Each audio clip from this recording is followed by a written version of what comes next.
Hi folks, this is Monty Taylor with episode 26, The Credibility Triangle.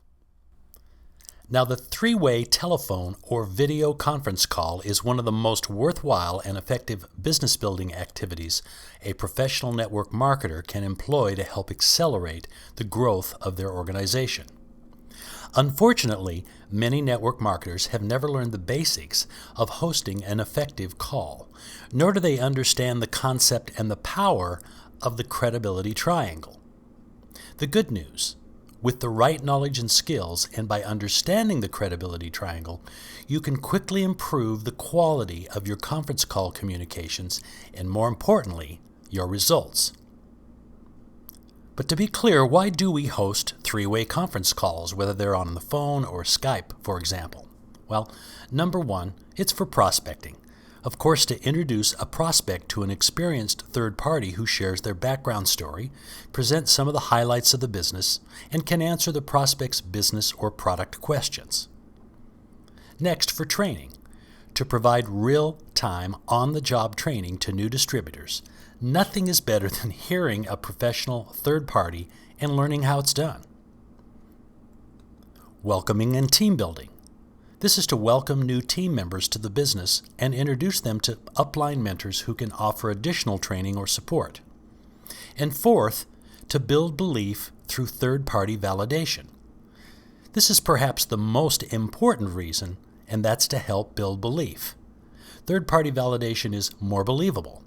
Why? It's just human nature. Third-party examples or stories are much more effective and credible than hyperbole. People don't tend to believe direct statements such as, "Oh, it's so great, man, it's so amazing, it's unbelievable." These statements sound like hype. They probably are hype.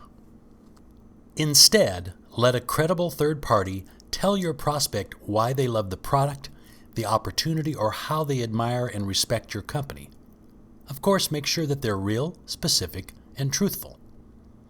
Just know that third-party validation is more believable to most people. Here's a quick test. Which response from the waitress is more believable and credible? Example 1. You're the customer and you ask the waitress, "How's the lunch special today?" And the waitress answers, "Oh, it's fantastic." That's example 1. Or in example 2, you ask, "How's the lunch special today?" And the waitress says, "Oh, good question. A really nice couple who are our regulars left a few minutes ago and said the special was one of the best meals they've ever had in our restaurant."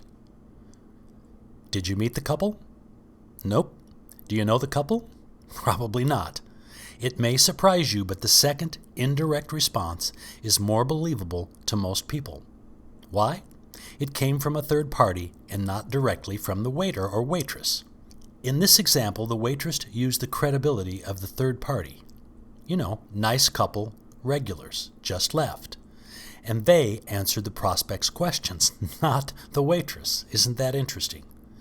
The credibility triangle is a very simple concept. You have a pre-existing relationship with your prospect, and you bring the trust you have between you and your prospect to a Skype meeting or conference call or UVU meeting or FaceTime meeting. You act as the mediator and edify the upline leader.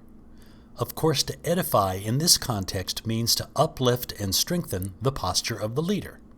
In turn, the leader lends their credibility to both the conversation and to you as the host for making the introduction. The base of the entire triangle is the growing trust between and among the parties.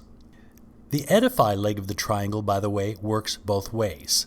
Not only do you edify the leader, but the leader should, in turn, edify you back. Now, here's a short example for a conference or Skype, FaceTime, or UVU call. Be sure to validate your third-party expert at the beginning of the call. Keep it short and sweet with a few positive bullet points that you've prepared in advance. "Mary, I want you to meet my business partner and friend, Jim Anderson. He's one of the top leaders with our company and has been very successful in our industry over the past 15 years. Jim loves to help new people be successful, and I've told him all about you. He's agreed to answer any questions you may have. After initial introductions, be quiet. Let your third-party expert lead the call from there.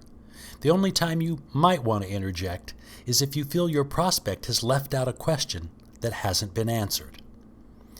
If you're the expert on the call, be sure to edify the host who invited you to speak with his or her prospect.